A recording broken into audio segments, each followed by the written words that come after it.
ओम शांति। ओम शांति। आज की तारीख है 15 अप्रैल 2025। साकार महावाक्य।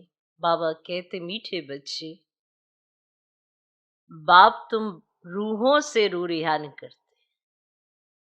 बाप तुम रूहों से रूह रिहान करते। तुम आए हो बाप के पास 21 जन्मों के लिए अपनी लाइफ इंश्योर करने। तुम आए हो बाप के पास 21 जन्मों के लिए अपनी लाइफ इंश्योर करने। तुम्हारी लाइफ ऐसी इंश्योर होती है जो तुम अमर बन जाते हो। तुम्हारी लाइफ ऐसी इंश्योर होती है जो तुम अमर बन जाते हो। बाबा कहते, मीठे बच्चे, बाप तुम रूहों से रूह रिहान करते। तुम आए हो बाप के पास 21 जन्मों के लिए अपनी लाइफ इंश्योर करने। तुम्हारी लाइफ ऐसी इंश्योर होती है जो तुम अमर बन जाते हो। आज का प्रश्न, मनुष्य भी अपनी लाइफ इंश्योर कराते और तुम बच्चे भी, दोनों में अंतर क्या है?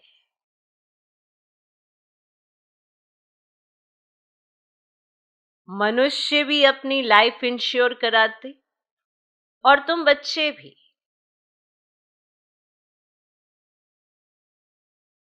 दोनों में अंतर क्या है?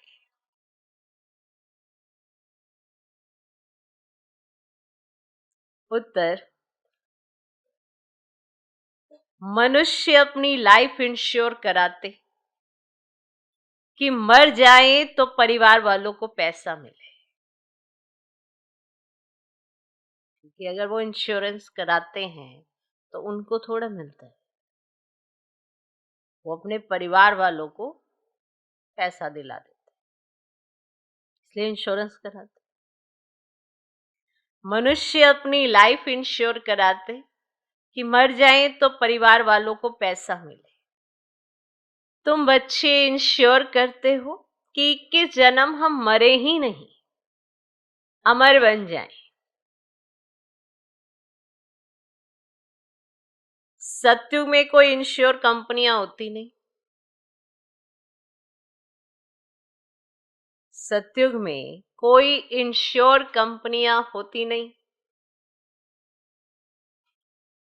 अभी तुम अपनी लाइफ इंश्योर कर देते हो, फिर कभी मरेंगे ही नहीं, ये खुशी रहनी चाहिए।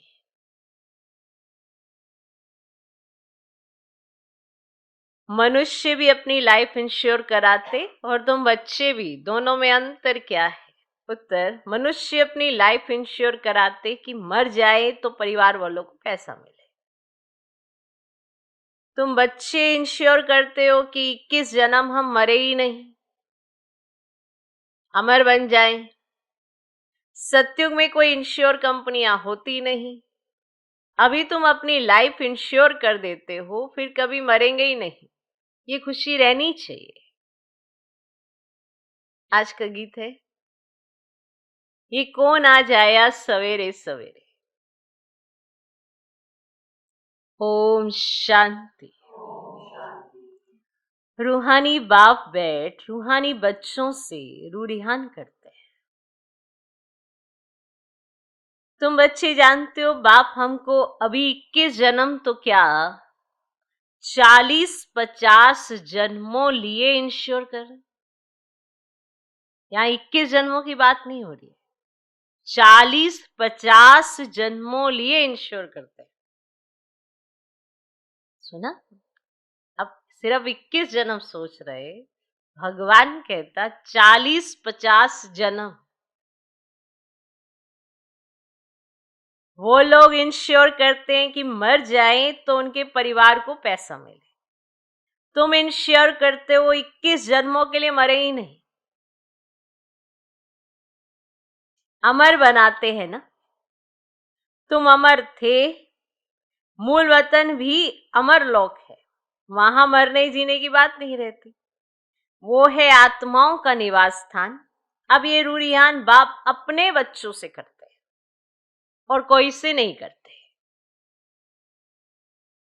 जो रूह अपने को जानती है उनसे ही बात करते हैं। बाकी और कोई बाप की भाषा को समझेंगे ही नहीं। प्रदर्शनी में इतने आते हैं, तुम्हारी भाषा को समझते हैं क्या? कोई मुश्किल थोड़ा समझते हैं। तुमको भी समझाते समझाते कितने वर्ष हुए हैं, तो भी कितने थोड़े समझते हैं। है भी सेकंड में समझने की बात।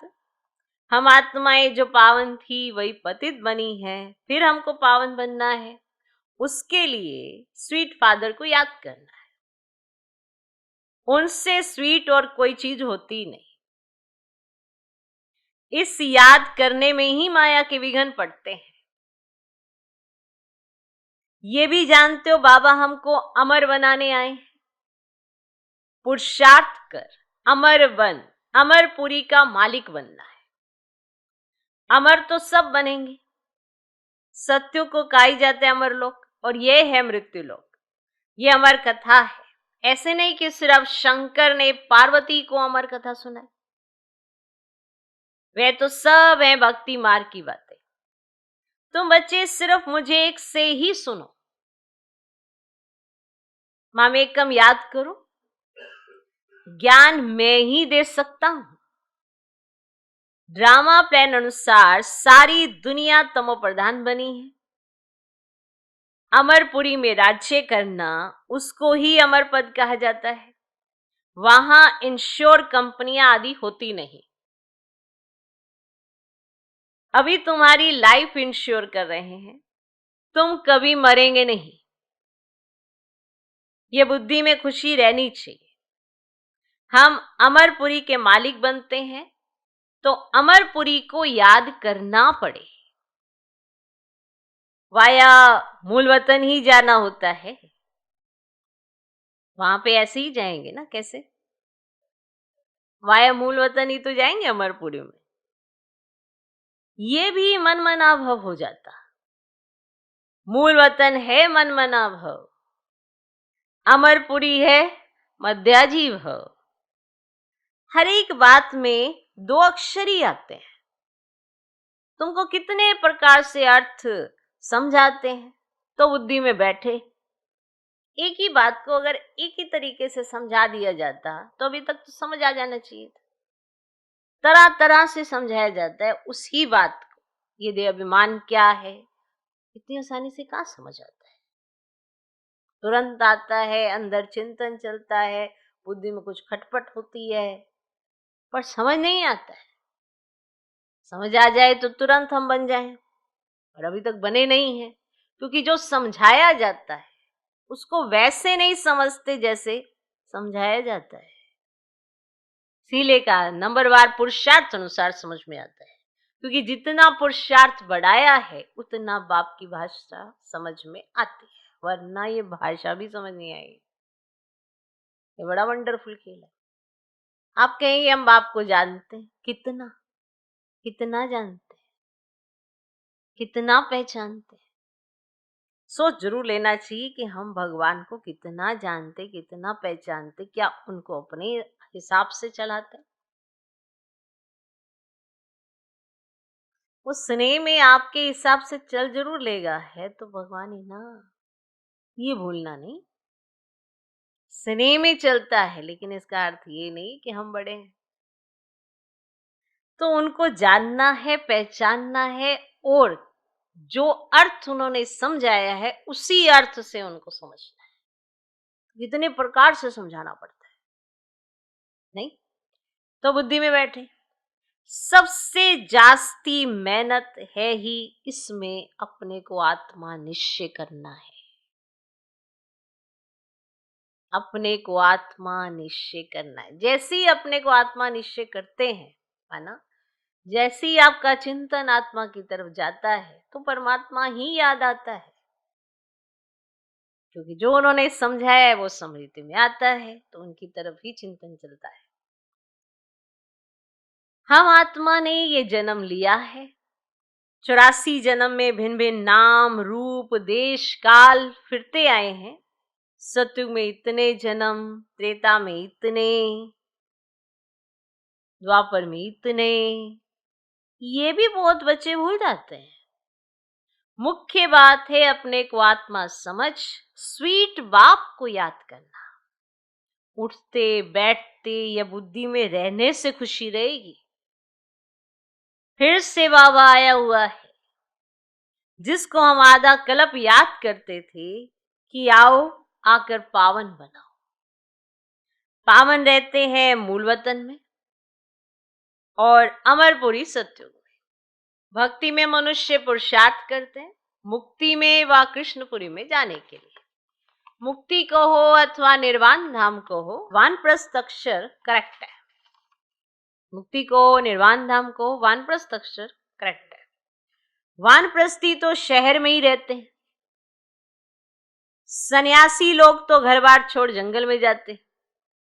आजकल के वानप्रस्थियों में कोई दम नहीं है। आजकल के वानप्रस्थियों में कोई दम नहीं है। सन्यासी तो ब्रह्म को भगवान कह देते, ब्रह्म लोक नहीं कहते। अभी तुम बच्चे जानते हो पुनर्जन्म तो किसका भी बंद नहीं होता, ये बात जानते हो? अपना अपना पार्ट सब बजाते हैं। आवागमन से कभी छूटना नहीं है। इस समय करोड़ों मनुष्य हैं और भी आते रहेंगे, पुनर्जन्म लेते रहेंगे। फिर फर्स्ट फ्लोर खाली होगा।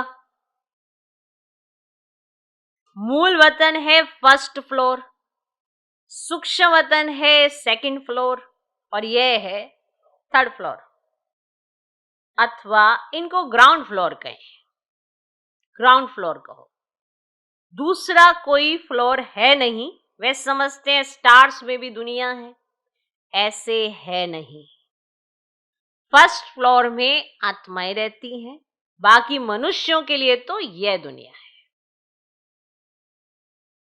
तुम बेहद के वैरागी बच्चे हो, तुम्हें इस पुरानी दुनिया में रहते हुए भी इन आंखों से सब कुछ देखते हुए भी नहीं देखना है। यह है मुख्य पुरुषार्थ, क्योंकि ये सब खत्म हो जाएगा। ऐसे नहीं कि संसार बना ही नहीं है, बना हुआ है, परंतु उनसे वैराग्य हो जाता, अर्थात सारी पुरानी दुनिया से वैराग्य। भक्ति ज्ञान और वैराग्य, और भक्ति के बाद है ज्ञान, फिर भक्ति का वैराग्य हो जाता।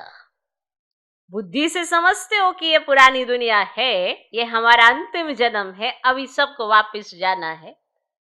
छोटे बच्चों को भी शिव बाबा की याद दिलानी है।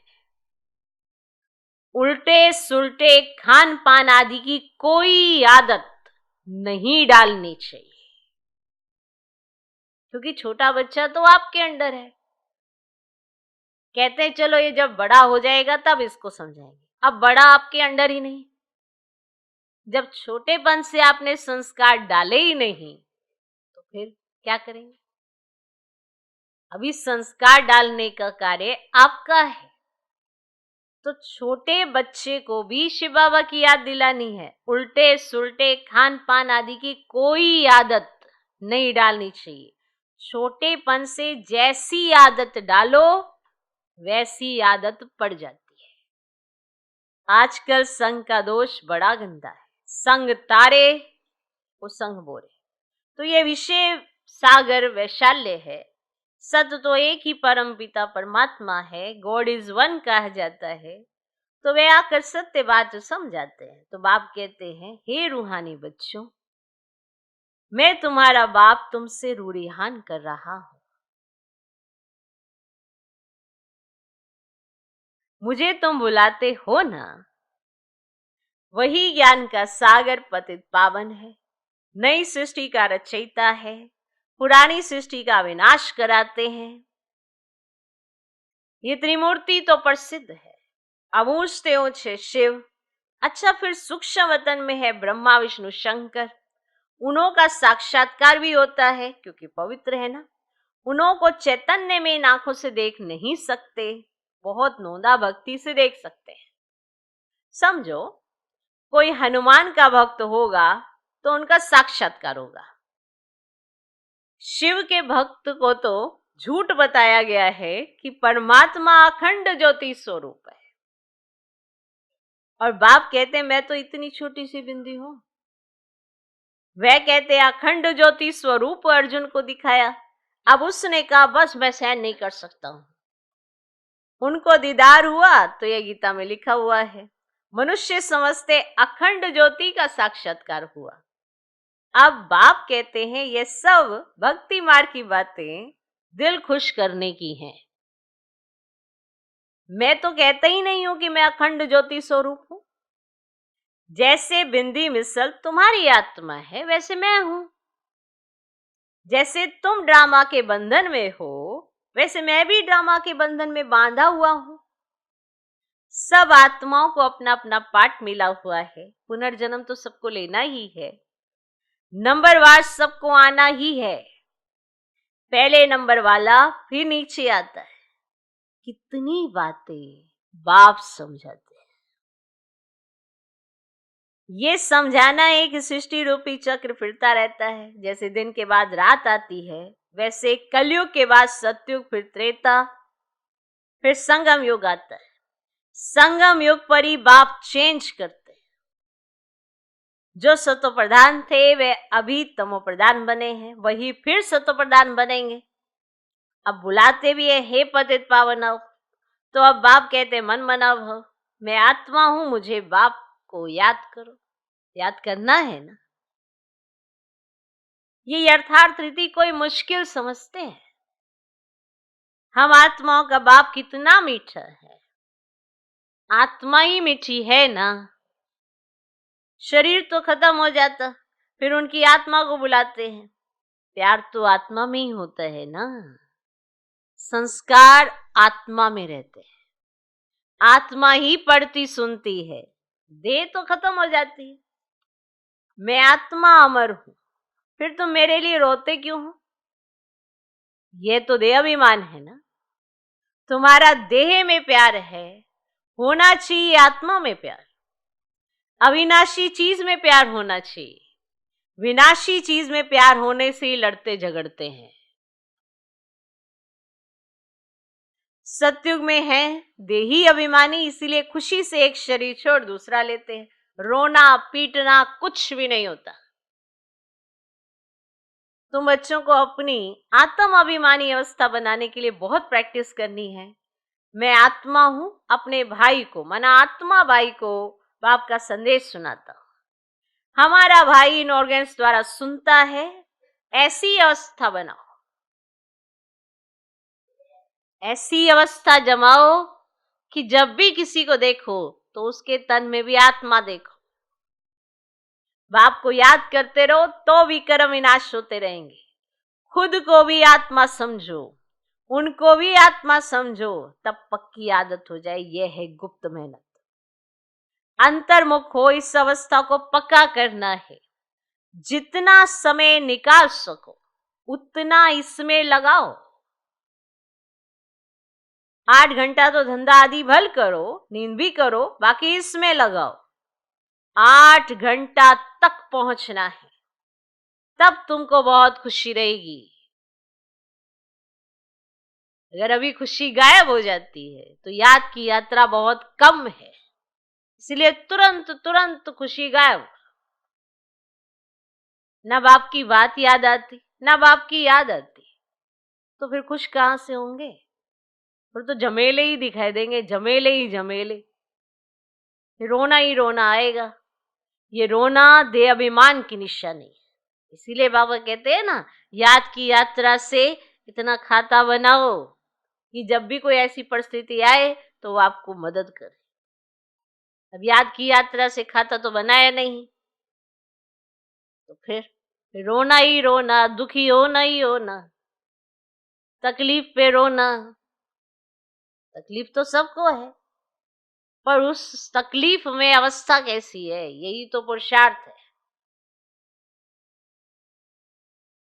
इसी को तो आप देखोगे कि हमारी याद की यात्रा कैसी है। ऐसे तो बाबा बाबा बाबा करते हुए आपको बहुत मिल जाएंगे, शिव काशी विश्वनाथ गंगे, शिव काशी विश्वनाथ, ऐसे बहुत मिलेंगे, बहुत देखोगे आप। पर याद की स्मृति में कौन है? मन चित्त में कौन बैठा है? आप भले सबसे व्यवहार करो, पर मन चित्त में बैठा कौन है? सारा उसी का खेल है। बाहर से आप बड़ी अच्छी बात करते हो, अंदर आपका चिंतन खराब है, तो फिर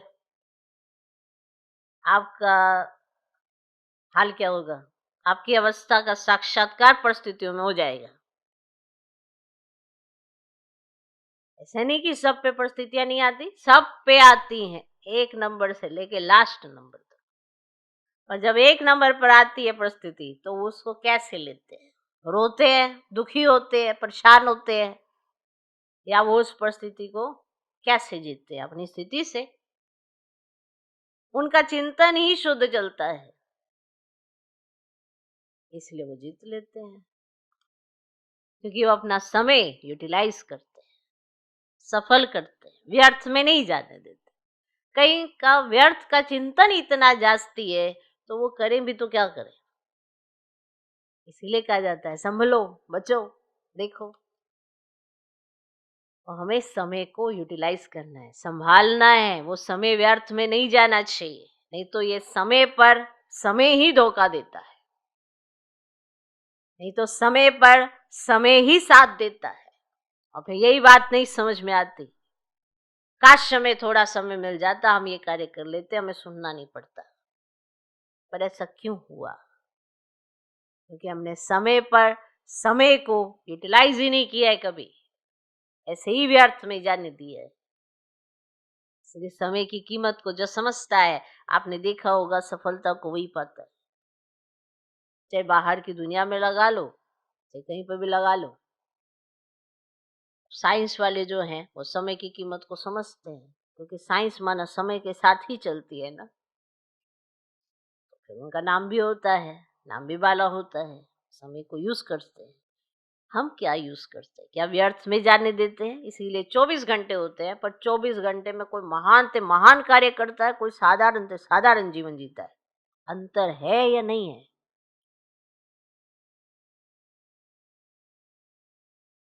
अंतर है। बाबा ने कहा फाइनल पेपर तुम्हारा जब होगा, तब तुम्हारा पता चलेगा। वो फाइनल पेपर से पहले छोटे छोटे पेपर होते हैं, जो आज की डेट में लौकिक स्कूल में भी होते हैं, कॉलेजेस में भी होते हैं, छोटे छोटे पेपर।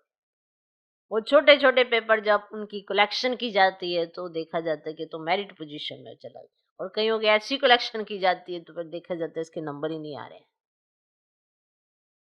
क्योंकि इसने इग्नोर किया। तो सारे साल का रिकॉर्ड देखा जाता है, तब पोजीशन होती है।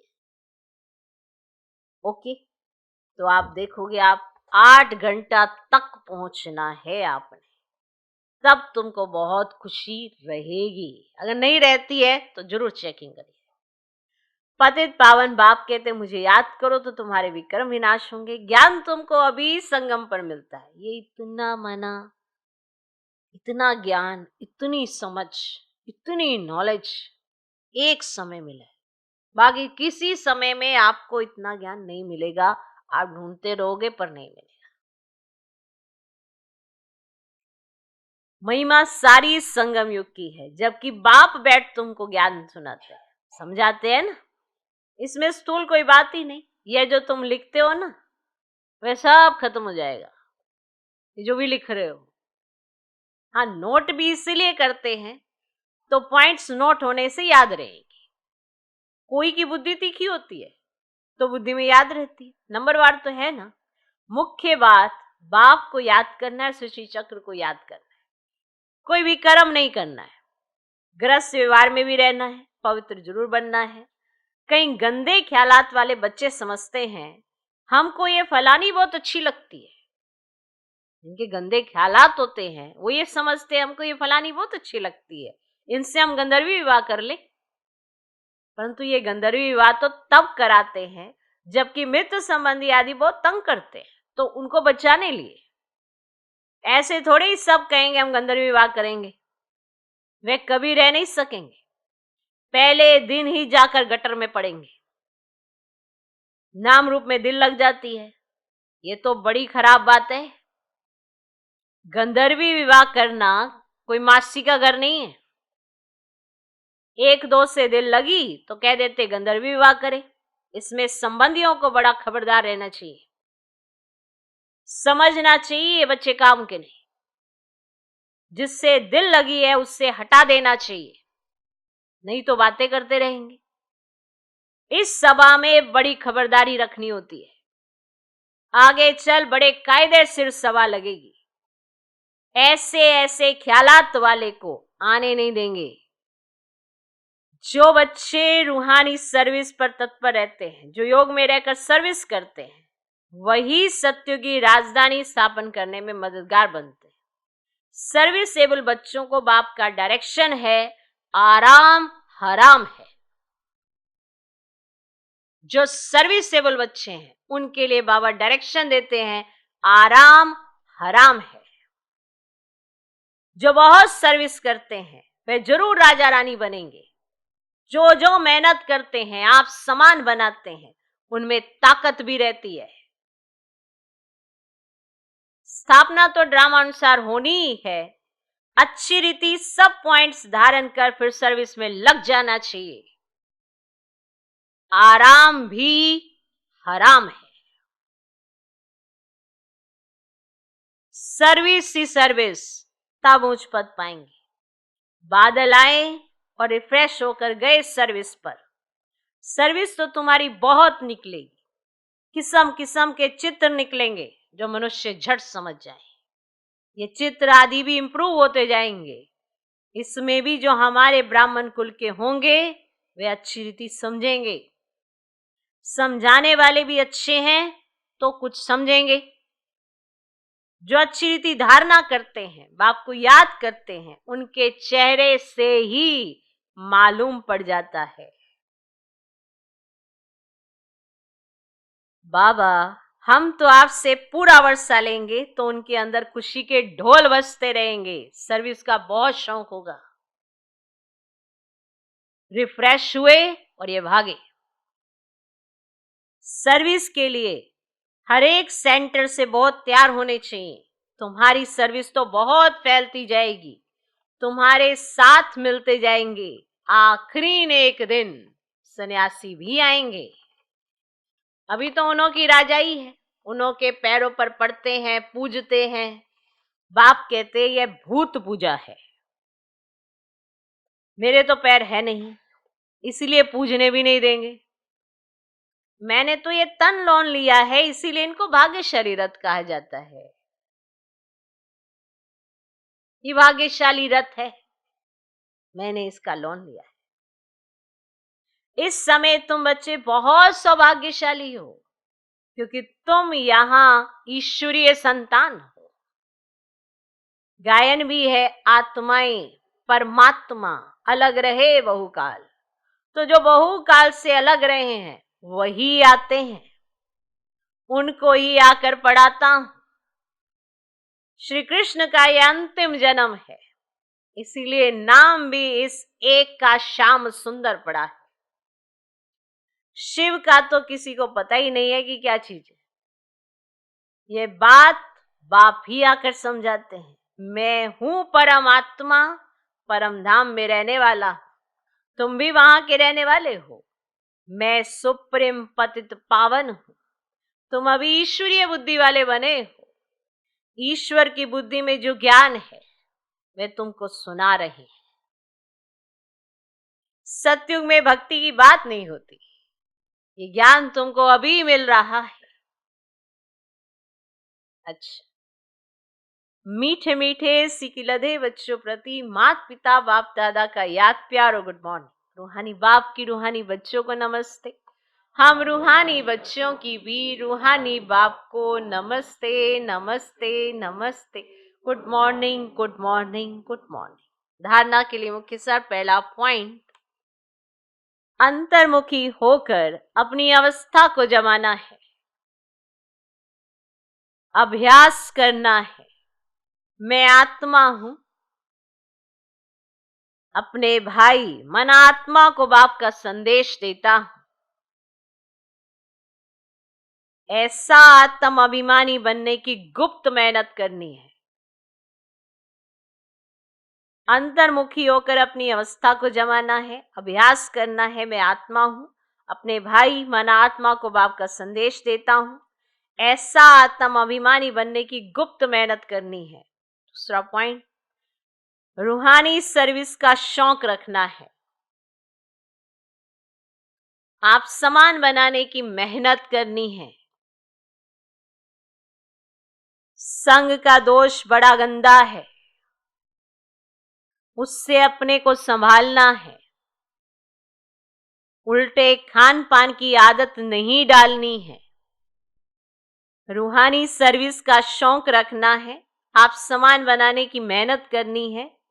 संग का दोष बड़ा गंदा है, उससे अपने को संभालना है। उल्टे खान पान की आदत नहीं डालनी है। आज का वरदान, विश्व कल्याण के कार्य में सदा बिजी रहने वाले विश्व के आधार मूर्त हो। विश्व कल्याण के कार्य में सदा बिजी रहने वाले विश्व के आधार मूर्त हो। विश्व कल्याणकारी बच्चे स्वप्न में भी फ्री नहीं रह सकते। विश्व कल्याणकारी बच्चे स्वप्न में भी फ्री नहीं रह सकते। जो दिन रात सेवा में बिजी रहते हैं, उन्हें स्वप्न में भी कई नई नई बातें, सेवा के प्लान व तरीके दिखाई देते हैं। वे सेवा में बिजी होने के कारण अपने पुरुषार्थ के व्यर्थ से और औरों के भी व्यर्थ से बचे रहते हैं। उनके सामने बेहद विश्व की आत्माएं सदा इमर्ज रहती है, उन्हें जरा भी अलबेला बना नहीं सकता। ऐसे सेवादारी बच्चों को आधार मूर्त बनने का वरदान प्राप्त हो जाता है। आज का स्लोगन, संगम युग का एक एक सेकंड वर्षों के समान है, इसलिए अलबेलेपन में समय नहीं गवाओ। संगम युग का एक एक सेकंड वर्षों के समान है, माना एक एक सेकंड की बहुत बड़ी कीमत है, क्योंकि हम संगम युग पर हैं। और इस संगम युग का समय भी छोटा सा है, तो इस एक एक सेकंड को कैसे जीना चाहिए, यह आप पे निर्भर करता है। व्यर्थ में ले जाते हो, समर्थ में ले जाते हो, कैसा चिंतन रखते हो, यह आप पर निर्भर करता है। तो संगम युग का एक एक सेकंड वर्षों के समान है, इसलिए अलबेलेपन में समय नहीं गवाओ, समय की कीमत को समझो। जिसने समय को समझा, समय उसे समझेगा। ये समय ऐसे ही नहीं जा रहा, ये सब कुछ रिकॉर्ड कर रहा है, और यही फिर पलट के हमें मिलता है। भले हम सबसे छुपा लेंगे, पर समय तो देख रहा है, ड्रामा तो नूंद रहा है। ये ड्रामा समय ही है। तो संगम युग का एक एक सेकंड वर्षों के समान है, इसलिए अलबेलेपन में समय नहीं गवाओ।